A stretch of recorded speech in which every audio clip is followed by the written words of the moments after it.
Hello friends, we are going to discuss the electric current। तो सबसे पहले electric current पढ़ने से पहले हम आपको याद दिला दें, अभी से पहले हमने इलेक्ट्रिसिटी जब हमने स्टार्ट किया था, ठीक है, उसमें हमने इलेक्ट्रिसिटी को दो पार्ट में डिवाइड किया था। एक पार्ट था हमारा स्टैटिक इलेक्ट्रिसिटी और सेकंड था हमारा करंट इलेक्ट्रिसिटी। तो पहले दिन से अभी तक, मतलब आज से पहले वाले लेक्चर तक जो हम पढ़ते आए थे वो स्टैटिक इलेक्ट्रिसिटी का पार्ट था, जिसमें हमने फोर्स कैलकुलेट करा, दूसरा हमने इलेक्ट्रिक फील्ड कैलकुलेट करा और तीसरा हमने पोटेंशियल और पोटेंशियल डिफरेंस कैलकुलेट किया।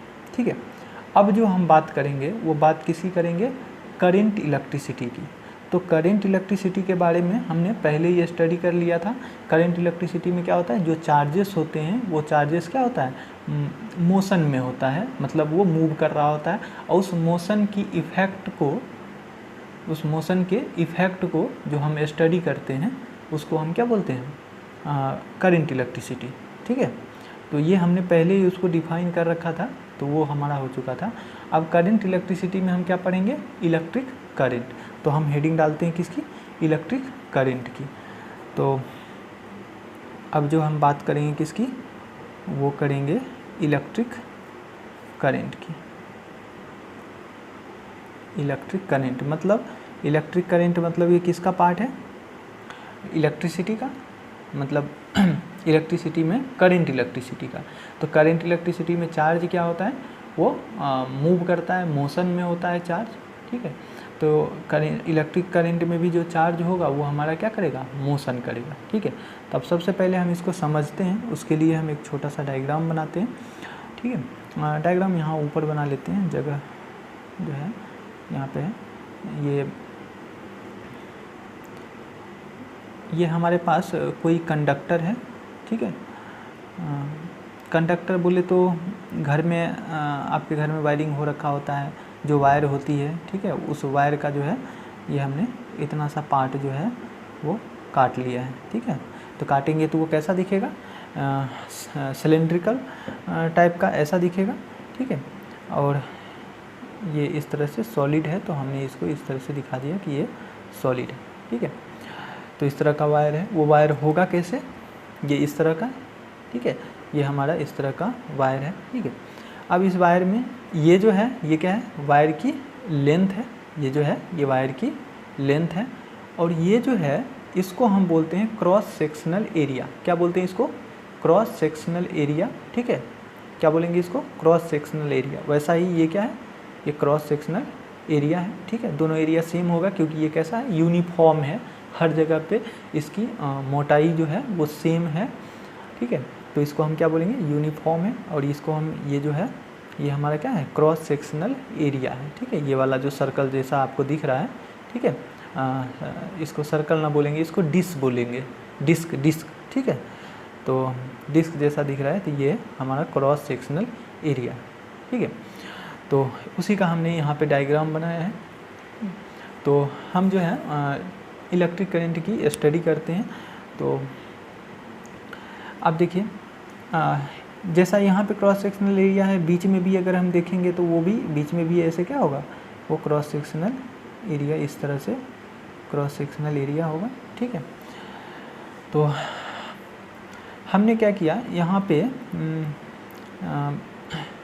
एक आदमी को बैठा दिया। ठीक है, अब वो आदमी को हम क्यों बैठा रहे हैं, हमें चार्ज की काउंटिंग करनी है कि कितना चार्ज इस क्रॉस सेक्शनल एरिया से जो है होके पास कर रहा है। ठीक है, इधर से हम चार्ज दे रहे हैं, वो चार्ज जो है इससे पास हो रहा है, कितना हो रहा है उसकी हम काउंटिंग करवाना चाहते हैं। तो हमने क्या किया है, यहाँ पे एक आदमी को हमने खड़ा कर दिया है। ठीक है, इस आदमी का काम है सिर्फ और सिर्फ क्या करना, काउंटिंग करना। ठीक है, इसका जो काम है वो काउंटिंग करना है। ये आदमी जो है वो काउंटिंग कर रहा है, दिख रहा है कि कितनी चार्ज पास हो रहा है। ठीक है, तो हमने क्या देखा कि टी टाइम में क्या देखा हमने, टी टाइम में जो है वो N number of N electron बोले या एलिमेंट्री चार्ज जो हमने ई बोला था, वो इसने देखा कि टी टाइम में एन जो है वो चार्ज इस क्रॉस सेक्शन से क्रॉस किया है, ठीक है। मतलब ये इस तरह से जो है इससे क्या हुआ है, ये 1 2 3 4 5 6 7 8 ऐसे करके n क्रॉस किया है, ठीक है। n क्रॉस किया तो हमने लिख दिया n कितने टाइम में, t टाइम में। तो एक पे चार्ज कितना है e, तो n पे कितना होगा ne, तो कितना होगा चार्ज ne, ठीक है। और इसी रेशियो को हम क्या बोलते हैं, इलेक्ट्रिक करंट I बोलते हैं।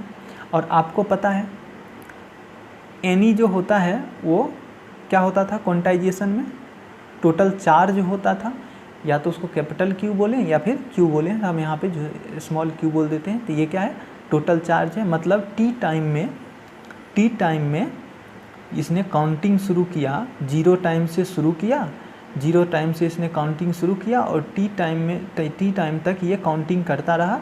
तो कितना इलेक्ट्रॉन या एलिमेंट्री चार्ज कितना गया n, एक पे चार्ज कितना होता है एलिमेंट्री पार्टिकल के इतना, तो कितना हो गया ne। तो ये क्या हो गया, टोटल चार्ज जो है वो कितना फ्लो किया, कितने टाइम में, t टाइम में। तो कितना फ्लो किया q, ठीक है, टाइम कितना लगा t। तो इसका जो रेशियो होता है वही हमारा क्या होगा, इलेक्ट्रिक चार्ज होगा, सॉरी इलेक्ट्रिक करंट होगा। तो यहाँ से हम क्या लिख सकते हैं, I = Q/T, ठीक है। तो ये हमारा क्या हो गया, इलेक्ट्रिक करंट हो गया, ठीक है। तो अब इलेक्ट्रिक करंट हमने ये समझ लिया। अब हम इसको डिफाइन कर लेते हैं, मतलब डेफिनेशन लिख लेते हैं। तो डेफिनेशन जो है हम इसी रिलेशन को देख के लिख लेंगे, ठीक है। तो डेफिनेशन क्या होगा, इसको हम क्या बोलेंगे, rate of flow of charge, क्या बोलेंगे इसको, rate of flow of charge. और किससे चार्ज फ्लो हो रहा है, क्रॉस सेक्शनल एरिया से। तो क्या लिखेंगे, the rate of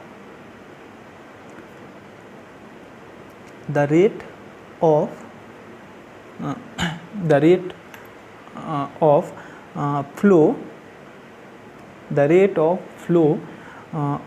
of electric charge, the rate of flow of electric charge through any cross section,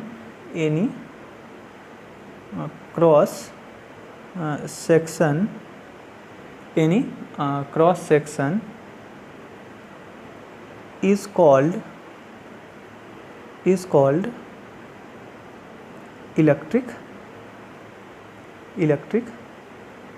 current, is called electric current, ठीक है। इसको हम क्या बोलेंगे, इलेक्ट्रिक करंट बोलेंगे। ये कितना जो है उस क्रॉस सेक्शन एरिया से जो है टी टाइम में कितनी चार्ज फ्लो किया, उसको हम क्या बोलेंगे।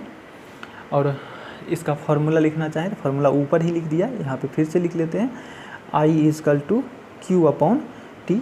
किसी बुक में जो है कैपिटल I = कैपिटल Q/T होगा, बात सब वही है, ठीक है। हमने इस तरह से लिखा है, ठीक है। तो ये हो गया, तो ये हमारा था इलेक्ट्रिक करंट हो गया। अब यहाँ पे जो है हमारा Q क्या है उसको लिख लेते हैं। तो वेयर Q, तो Q क्या है कि T टाइम में कितना टोटल चार्ज उस क्रॉस सेक्शनल एरिया से फ्लो किया वो है। तो Q क्या लिखेंगे, Q is the charge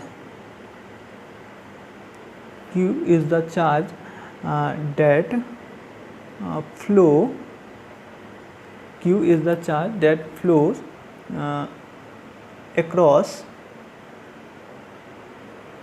across the area, ठीक है, यही वाला cross sectional area, across the area in time t, मतलब t टाइम में कितना जो चार्ज है वो फ्लो किया। अब हम बात कर लें इसकी यूनिट की। तो यूनिट क्या होता है, यूनिट ऑफ इलेक्ट्रिक करंट होगा, ठीक है, इलेक्ट्रिक करंट, ठीक है। तो यहाँ पे हम यूनिट लिखेंगे, तो यूनिट क्या होगा, unit of charge upon unit of time. तो क्या होगा, यूनिट ऑफ चार्ज अपॉन क्या होगा, यूनिट ऑफ टाइम। तो चार्ज की यूनिट क्या होता है, कूलाम, और टाइम का क्या होगा, टी। तो कूलाम अपॉन टी, और इस चीज़ को ही हम क्या बोलते हैं, एम्पियर। क्या बोलते हैं इसको, एम्पियर। ये तो इसी चीज़ को हम क्या बोलते हैं, एम्पियर। ठीक है, तो यहाँ पे हम लिख लेते हैं, इस चीज़ को हम क्या बोलते हैं, एम्पियर। और एम्पियर को किससे रिप्रेजेंट करते हैं, ए से। तो आपसे कोई पूछेगा कि चार्ज की यूनिट क्या होता है, तो सीधे सीधे आप बोल देंगे, क्या बोल देंगे, एम्पियर। ठीक है, एम्पियर जो था वो हमारी फ्रेंच साइंटिस्ट थे। ठीक है, तो उन्होंने इस चीज़ का जो है इन्वेंशन किया था, तो उन्हीं के नाम पे ये जो है वो अपने नाम पे जो है रख दिया इसकी, एम्पियर।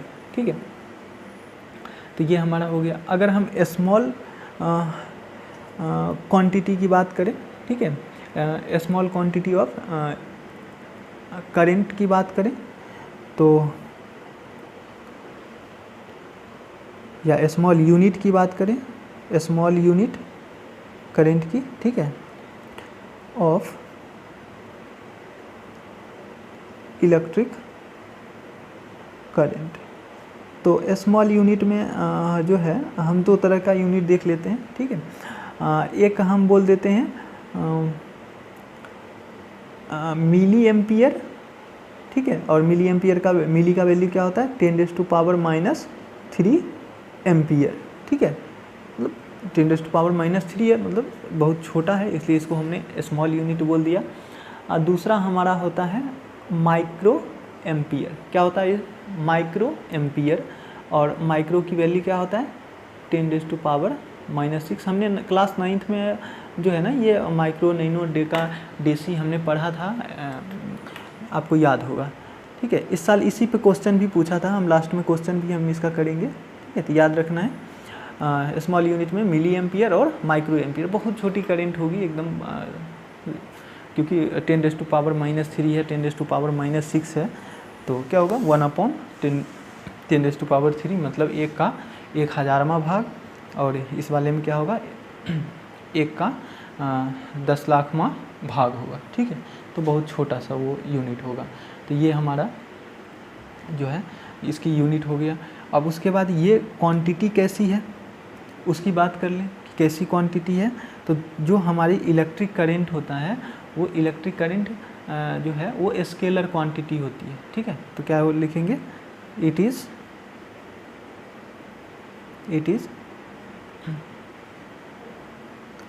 Scalar quantities. ठीक है, डेफिनेशन ऑफ 1 एम्पियर। ठीक है, आपको ऐसा बोल सकता है कि 1 एम्पियर को जो है आप डिफाइन करें, तो आसान है डिफाइन करना। जैसे हर बार हम करते आए थे 1 वोल्ट को, या जैसे हमने डिफाइन किया था उसी तरह से इसको कर देंगे।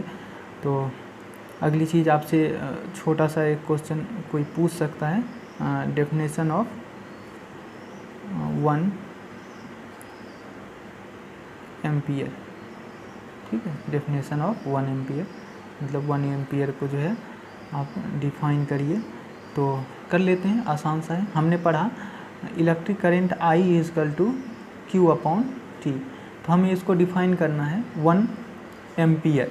इसका मतलब क्या है, जो चार्ज होगा वो कितना होना चाहिए, 1 कूलम, और टाइम जो है वो टाइम, ये चार्ज कितने टाइम में फ्लो करना चाहिए, तो 1 सेकेंड में। ठीक है, तो I = क्या हो जाएगा, 1 कूलम पर सेकेंड, और 1 कूलम पर सेकेंड को हम क्या बोलते हैं, एम्पियर बोलते हैं। तो I = क्या हो जाएगा, 1 एम्पियर। ठीक है, तो ये इसकी डेफिनेशन हो गया। इसी को हम क्या करेंगे, लैंग्वेज में हम इसको लिख लेते हैं। तो क्या लिख लेंगे, 1 ampere is the electric current flowing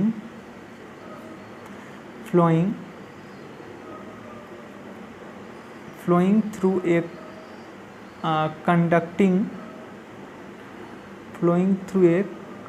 conducting wire, तार से जो है फ्लो करता है, conducting wire, when 1 coulomb charge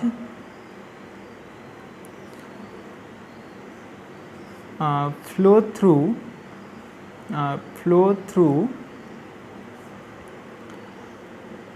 it in 1 second. ठीक है, मतलब 1 सेकेंड में 1 कूलम चार्ज जो है वो वायर से फ्लो करेगा, तो उसको हम क्या बोलेंगे, 1 एम्पियर बोलेंगे। ठीक है, अगली चीज़ जो है, 2 टॉपिक जो है वो छोटा छोटा सा हम पढ़ लेते हैं। एक हम कंडक्टर पढ़ लेते हैं, दूसरा इंसुलेटर पढ़ लेते हैं। तो अगली चीज़ हम क्या पढ़ेंगे, हेडिंग डाल लेते हैं, conductor and insulator, conductor and insulators. ठीक है, तो कंडक्टर क्या होता है, जिसमें करंट जो है ईजिली फ्लो कर जाए, उसको हम क्या बोलेंगे, कंडक्टर।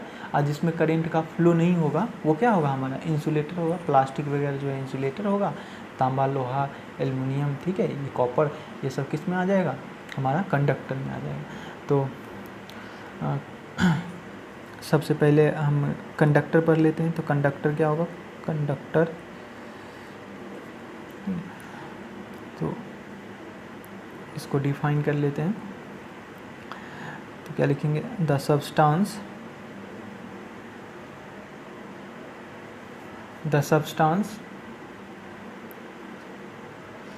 तो इसको डिफाइन कर लेते हैं, the substances which allow the electric current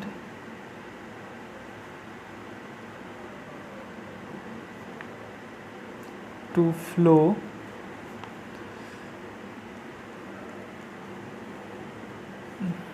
through them are called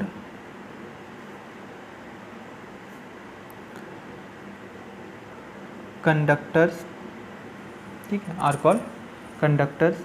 conductors में क्या क्या आएगा, मेटल्स, जो भी हमारे पास मेटल्स हैं, ठीक है, मेटल्स आ जाएंगे। और क्या आएगा, मेटल्स में आपका कॉपर आ जाएगा, एल्युमिनियम आ जाएगा, ठीक है, सिल्वर आ जाएगा, आयरन आ जाएगा। ठीक है, और दूसरा जो है वो हमारा क्या होगा, नॉन मेटल्स होगा।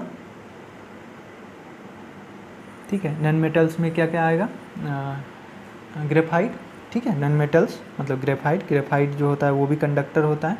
ठीक है, वो भी कंडक्ट कर लेता है। और तीसरा जो होगा वो इलेक्ट्रोलाइटिक सॉल्यूशन।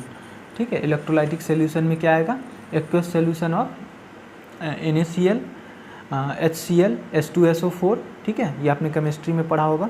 तो अगली चीज़ क्या होगा, इलेक्ट्रोलाइटिक सॉल्यूशन। इलेक्ट्रोलाइटिक सॉल्यूशन में क्या होगा, एक्वस सॉल्यूशन ऑफ NaCl, ठीक है, HCl और H2SO4। ठीक है, तो ये हमारा कंडक्टर था। अगली चीज़ हम क्या वो पढ़ेंगे, insulator.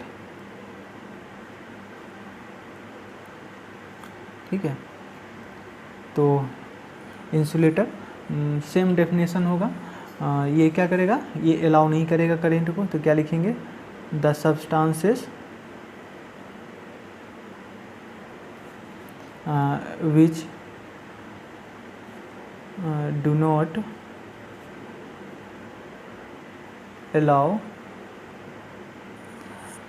not allow the electric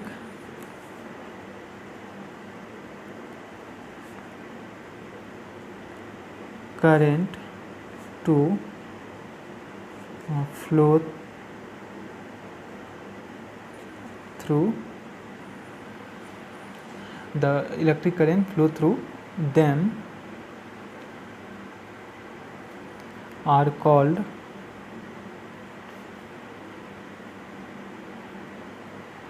insulator. ठीक है, आर कॉल्ड इंसुलेटर। अब इंसुलेटर में जो है वो क्या क्या आएगा, तो रबर आ गया, ग्लास आ गया, वुड आ गया, प्लास्टिक आ गया। ठीक है, प्योर वाटर आ जाएगा, शुगर आ जाएगा। ठीक है, तो एग्ज़ाम्पल में लिख लेते हैं, जैसे यहाँ पे हमने लिखा था उसी तरह से इसका लिख लेते हैं। जो एग्ज़ाम्पल इसका क्या होगा, रबर होगा। ठीक है, ग्लास होगा, वुड होगा, जो भी आपके नज़र में है जिसमें करंट फ्लो नहीं होता है। ठीक है, वो सब आपका क्या होगा, इंसुलेटर होगा। प्योर वाटर जो होता है, जिसको डिस्टिल्ड वाटर बोलते हैं, उसमें भी करंट फ्लो नहीं होता है, तभी तो बैटरी के अंदर हम वो डालते हैं कि बैटरी के सेल्स के बीच में जो है वो क्या हो, सेपरेशन बना रहे, उसमें अंदर ही अंदर करंट फ्लो नहीं हो।